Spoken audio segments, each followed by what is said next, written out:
గుంటూరు జిల్లా తాడేపల్లి మండలం సీతానగరంలో వైసీపీ కార్యాలయం కోసం అక్రమంగా నిర్మిస్తున్న భవనాన్ని అధికారులు కూల్చివేశారు. కృష్ణానది ఒడ్డున నీటిపారుదల శాఖ స్థలంలోని బోటు యార్డులో పార్టీ కార్యాలయం నిర్మాణాన్ని చేపట్టారు. బోట్ యార్డుగా ఉపయోగిస్తున్న స్థలాన్ని తక్కువ లీజుతో వైసీపీ కార్యాలయం కోసం అప్పటి జగన్ సర్కార్ కట్టబెట్టింది. అప్పట్లోనే ఆ నిర్ణయాన్ని టీడీపీ జనసేనలు వ్యతిరేకించారు. ఆ అక్రమ నిర్మాణంపై వైసీపీకి సిఆర్టీఏ నోటీసులు జారీ చేసి కూల్చివేసింది. ఇప్పుడు దానిపై వైసీపీ న్యాయ పోరాటం చేస్తానంటుంది.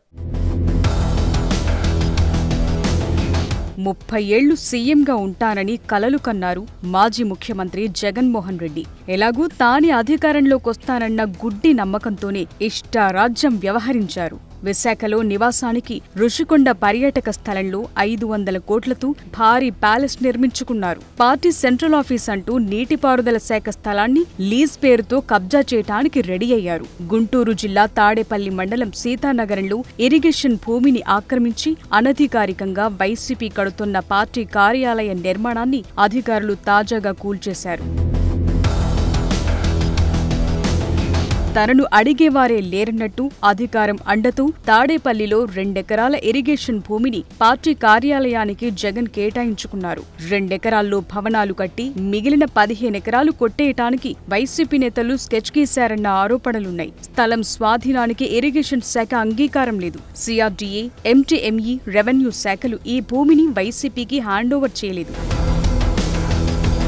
వైసీపీ కార్యాలయ నిర్మాణానికి కనీసం ప్లాన్ కోసం కూడా దరఖాస్తు చేయలేదు. లీజ్ పేరుతో నీటిపారుదల శాఖ భూమిలో బోటు యార్డుని కబ్జా చేసి ఒక్క అనుమతి లేకుండా కార్యాలయ నిర్మాణం చేపట్టారు. వైసీపీ కబ్జాలు, అక్రమ నిర్మాణాలపై స్థానిక టీడీపీ నేతలు సిఆర్డీఏ, ఎంటీఎంసీ కమిషనర్లకు ఫిర్యాదు చేశారు. దాంతో ఎంటీఎంసీ ఆధ్వర్యంలో అక్రమ నిర్మాణాల కూల్చివేత చేపట్టారు.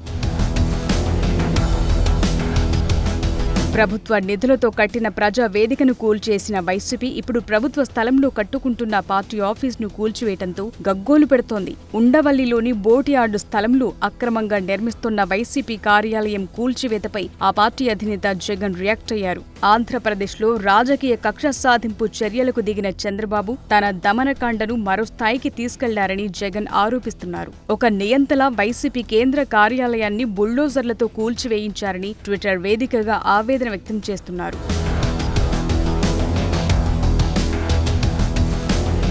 ఎన్నికల తరువాత చంద్రబాబు హింసాత్మక ఘటనలతో రాష్ట్రంలో రక్తాన్ని పారిస్తున్నారని, 5 ఏళ్ల చంద్రబాబు పాలన ఎలా ఉండబోతోందనటానికి ఈ ఘటనే ఉదాహరణ అని జగన్ అంటుంటే, ఏ ప్రభుత్వమైనా తమ కార్యాలయాలను కట్టుకుందని, గతంలో టీడీపీ హయాంలోనూ నిర్మాణాలు సాగాయని అంబటిబాబు ఇంకో ట్వీట్ చేశారు. ఏదో ఒక వంకతో చూపి భవనాలు కూల్చడం సరికాదని, ఇది ఏ రాజకీయ పార్టీకైనా వర్తిస్తుందని మాజీ మంత్రి సూచిస్తున్నారు. తరువాత తీరిగ్గా మీడియా ముందుకొచ్చిన అంబటి సిఆర్డీఏ ఇచ్చిన నోటీస్పై తాము హైకోర్టును ఆశ్రయించామని, అక్కడ ఎలాంటి నిర్ణయం తీసుకోకముందే కూల్చేశారని పద్ధతిగా విమర్శించారు. సరిగ్గా శనివారం, ఆదివారం చూసుకుని తమకు న్యాయ పోరాటం చేసే అవకాశం లేకుండా కూలగొట్టేశారని తెగ ఇదైపోయారు.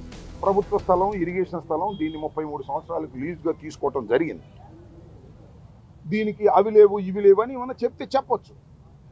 ఏ ఉన్నా లేకపోయినా డ్యూ ప్రాసెస్ని ప్రభుత్వం పాటించాలి. మాకు నిన్న ప్రొవిజనల్ ఆర్డర్ ఇచ్చారు సిఆర్డీఏ వారు. అకార్డింగ్ టు 115 సెక్షన్ ప్రకారం, సిఆర్డీఏ యాక్ట్ ప్రకారం ఒక ప్రొవిజనల్ ఆర్డర్ని సర్వ్ చేశారు. అది ఇచ్చిన తర్వాత 15 రోజుల దాకా టైం ఉంటుంది, సబ్జెక్ట్ టు ది కరెక్షన్. ఈ లోపల మేము హైకోర్టుకు వెళ్ళాం. నిన్న హైకోర్టులో వాదనలు జరిగాయి. వాదనలు జరిగినప్పుడు ప్రభుత్వం వైపు నుంచి కూడా అడ్వకేట్స్ అటెండ్ అయ్యారు.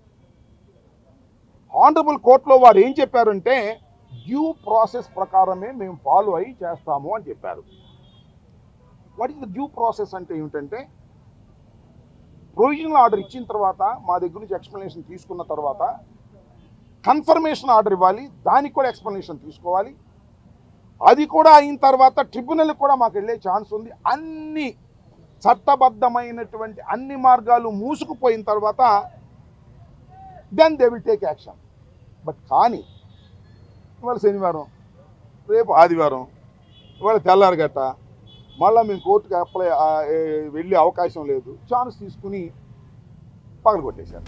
మరోవైపు బిల్డింగ్ కూల్చివేత అంశంలో న్యాయ పోరాటం చేస్తామంటోంది వైసీపీ. చట్టాన్ని మీరి వ్యవహరించొద్దని హైకోర్టు ఆదేశాలు జారీ చేసినా పట్టించుకోలేదని ఆ పార్టీ నేత సజ్జల భార్గవరెడ్డి ట్వీట్ చేశారు. కోర్టు ధిక్కరణకు టీడీపీ నేతలు పాల్పడ్డారని హైకోర్టు దృష్టికి తీసుకెళ్తామంటున్నారు. అయితే అఫీషియల్స్ మాత్రం అది అక్రమ నిర్మాణమే అని తేల్చేస్తున్నారు. ఇరిగేషన్ శాఖ అభ్యంతరాల్ని గత ప్రభుత్వం పట్టించుకోలేదని సిఆర్డీఏ అధికారులు స్పష్టం చేశారు. 2023 ఫిబ్రవరిలో వైసీపీ ఆఫీస్కు భూమి ఇవ్వలేమని ఇరిగేషన్ ఈఎన్సీ జనరల్ చెప్పారని, వైసీపీ కోరిన భూమిలో అప్పటికే బోట్ యార్డ్ ఉందని, మిగిలిన స్థలంతో తాము ట్రైనింగ్ సెంటర్ నిర్మించదలిచినట్లు అప్పటి ఈఎన్సీ చెప్పారని అధికారులంటున్నారు. అంత తీవ్ర అభ్యంతరం తెలిపినప్పటికీ వైసీపీ ఆఫీస్ నిర్మాణం చేపట్టారని సిఆర్డీఏ అధికారులు చెప్తున్నారు. మరి అధికారులు అంత వివరంగా చెప్తుంటే వైసీపీ న్యాయం కోసం ఎలా పోరాడుతుందో చూడాలి.